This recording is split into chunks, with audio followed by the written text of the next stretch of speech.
Қайырлы күн, сіздермен бірге ләззат. Бүгін карамельді пирог дайындайтын боламыз.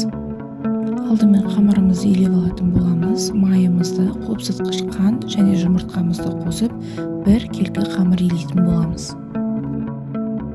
Дайын болған қамырымызды шамалы уақытқа тындыруға қойып, салмасын дайындайтын боламыз. Қаймағымызды, қойытылған сүт және жұмыртқамызды қосып, бір келкі масса дайындаймыз.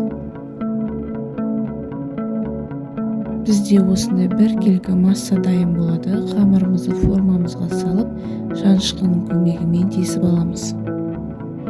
Салмамызды салып, пешімізде 160 градуста 40-45 минут көлемінде пісіріп алатын боламыз.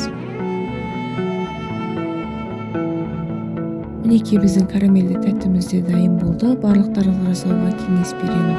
Сіздермен болған ләззат. Менің каналыма тіркеліп лайк басып кетіңіздер. Ас болсын.